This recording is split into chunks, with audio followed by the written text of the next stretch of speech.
Well, I'm pretty excited. It's taken 4 years. This is our fourth year in Arizona, and this is the fourth summer that my son Augie is here, and we've actually had the opportunity to finally go fishing without it being, 110 degrees by 8 a.m. We've had what I would call a cold snap here. We're looking at 108 for a high today, but majority of the morning is going to be probably under 100. So we're heading up to Bartlett Lake this morning, and really the first time we've had the opportunity to go fishing without the fear of safety and being out in the heat. So come along and watch us catch some fish this morning.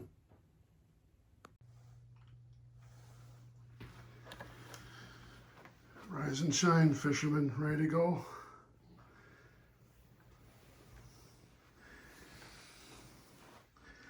Let's go catch some fish.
Well, Augie's got a war wound to show.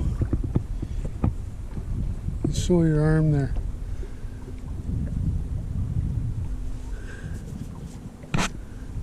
It's actually starting to go down a little bit, but he was stung by a bee here. Got caught up underneath the sleeve, so we're gonna call it a day, but he caught quite a few fish.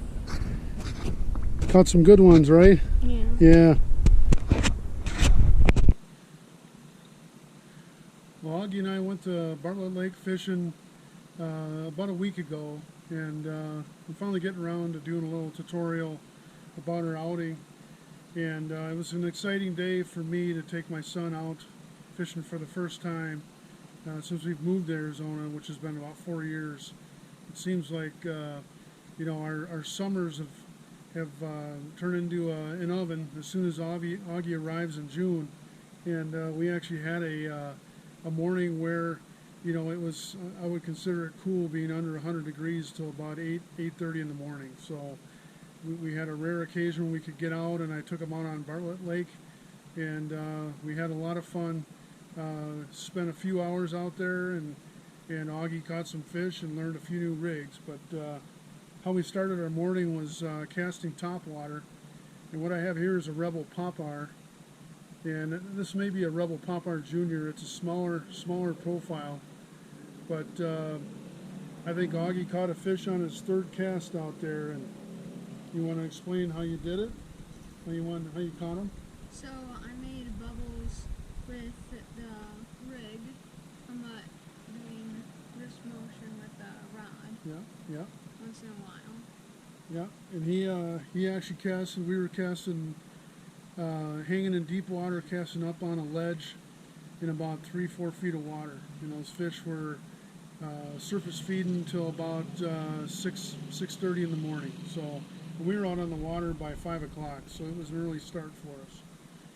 Another topwater bait that we used was a head and Zara spook. So the bait that Auggie fished, the Rebel Popar, is more of a popping bait where you cast it out and jerk it in, make that bubble or bloop noise. Zara spook is more of a walk the dog where you cast this out and just like a jerk bait, snap your rod tip and work it side to side, kind of a zigzag motion back to the boat. But Auggie far outproduced me with the Popar going that route. So shortly after the topwater bite, you know, petered out for us, which was probably about 6:45, 7 o'clock. You know, those fish were still hanging up there. They just weren't feeding on the surface. So I had Auggie cast out a crankbait like this. And this is actually a Berkeley digger. It runs about 8.5 feet down, which he was digging the bottom pretty good with this. And then, you know, as the sun started to get a little higher, we'd back out a little further. And I think you caught one, maybe 2 fish on this. And how did you fish this bait? So I just let it fall down to the bottom, and I just dragged it slowly all the way to the bottom. Okay. Yeah, this one here, you could feel the rocks when you were cranking it in, couldn't you? Yeah. And then all of a sudden the fish was jerking on the end of it. So once the sun got a little higher, you know, a lot of the fish were starting to disappear from, you know, that 10 foot. You know, some of them were hanging in 10 foot or less, but we started, you know, fishing plastics. And drop shot rig is what I tied on for Auggie. And this is a 4-inch weenie worm. It's a Kalen's bait. It's like a watermelon flake. It's got red, green, a lot of different colors in there. Purple, a little bit of purple. But I got a size 1. It's a Eagle Claw drop shot hook here. We're running about an 18-inch lead down to I have about a 3/16 ounce drop shot weight. But you know, this is a Shakespeare, you know, Durango glass rod. It's real limber, and I think it helped a little bit with Auggie to see bites. But when a fish would bite, what did it feel like for you on this rig? Tap. Like a tap tap? Yeah. And then, you know, you casted this out, And what did you do after you casted this out? I pulled the rod to the side a little and then put it in the slack. You crank up the slack, and then would they bite it when you were pulling it, or did they bite it when it was sitting still? They bite it when I was sitting still. Okay, so you'd come up and start pulling it, and you'd feel a tap, tap, tap, and then you'd set the hook on it. Yeah. Oh yeah. So I think this is probably your favorite rig of the day, wasn't it? Yeah, this is real easy for Auggie to catch on, and it's a great rig for kids to fish. You know, it's a pretty bulletproof rig. It's real simple to learn, and it's very productive. You know, we did really well. You know, I think Auggie caught probably, I would say, a dozen fish. I think we caught probably 20, 25 fish between us, and I know he caught at least half of them. And I think the majority of the fish he caught was on the drop shot. So a few other rigs we used on the drop shot were one bait I've just started to use here recently is a 13 vertical minnow. It looks like a little swim bait, real similar to like a small paddle tail, but it's designed to fish on a drop shot rig or a small darter head type bait. But two different colors. One is like a green pumpkin. The other one's more of a watermelon, almost like an aqua color. But both of these were very, very good. I fished these on Roosevelt for the first time, and did real well on Bartlett Lake as well. A couple other baits are the Yum sharpshooter worms. These are kind of a wedge tail worm. Drop shot these. You can also fish these on a shaky head. But two different colors, you know, we got it's like a plum green flake and then a watermelon black fleck. And also like fishing the green pumpkins. And then this is the weenie worm, the Kalen's weenie worm, where Auggie had a lot of his success that morning fishing. This is a 4.5 inch, like a watermelon multicolored fleck. But all of these baits produced real well for us. While Auggie was fishing the drop shot rig, I was casting the Texas rig, you know, up on the shallow shelf, and I would work it down the bank, down the hill, or I'd start casting out deep. But you know, one of the baits I fished was this is a Yum critter bait, and I have about I think that's a 1/4 ounce tungsten weight there. On about a 2/0 size hook. But you know, a lot of guys fish brush hogs. This is real similar to a brush hog. Real soft bait, a lot of appendages on it. Another Texas rig bait I fished was a crayfish bait. This is actually a 13 fishing Ninja Craw. Again, 1/4 ounce weight, about a 2/0 size Eagle Claw trocar hook, and this is, I believe, an Auggie sour color. It's like a watermelon, kind of a mix of watermelon and green pumpkin with some red fleck in it.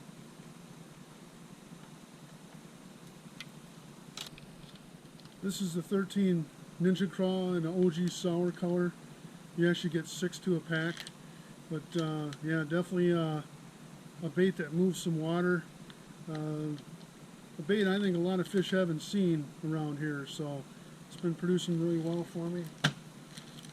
Another bait I like to use is the Berkeley Power Bait Sugar Craw. It's a pretty good sized bait, moves some water, but it's a fairly slim profile.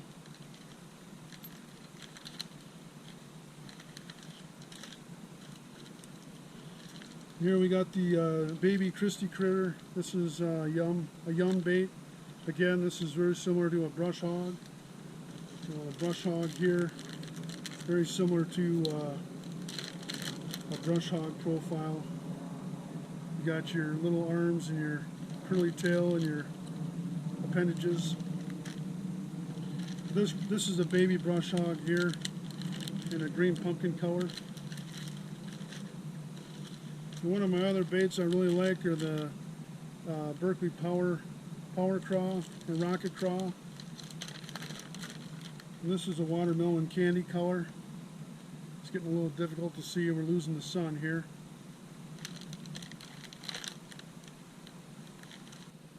Yeah, one other bait I like to cast quite a bit as we get into summer. You know, I cast it year round, but we get in the summer, and if you're casting Texas rigs out and you're catching a lot of smaller fish, I'll tend to throw out a shaky head with a little larger profile. This is actually a Buckeye Lures spot remover. And it's a wide gap hook with a screw lock on it.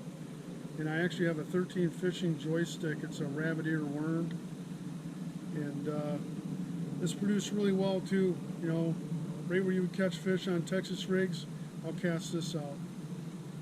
And I don't know if you can see my knot there, but that's a double shindo knot. It's actually a knot I've been kind of experimenting with, especially any baits that I cast near the bottom or drag it on the bottom. It's pretty much everything that knot touches, it's doubled up on your hook. And you can see there's 3 tag ends there. Definitely a knot that you want to try, especially if you start breaking off, you know, polymer knots or you know, clinch knots, etc. This knot's pretty bulletproof. And what I'll do is I'll rig these baits and just barely skin hook the bait. And you'll be able to cast around a lot of cover and work it through cover without a problem. Yeah, 13 fishing joystick, comes in a pack of 5, and these I believe are about 7 inches long.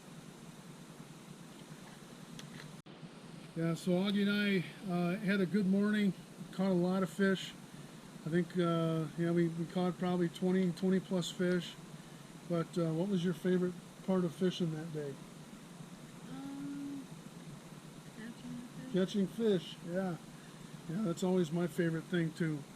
And I think what really sweetened the deal for Augie is he learned how to catch fish on artificial baits versus fishing live bait like we do back in Wisconsin quite a bit. So a little different scenario down here in Arizona.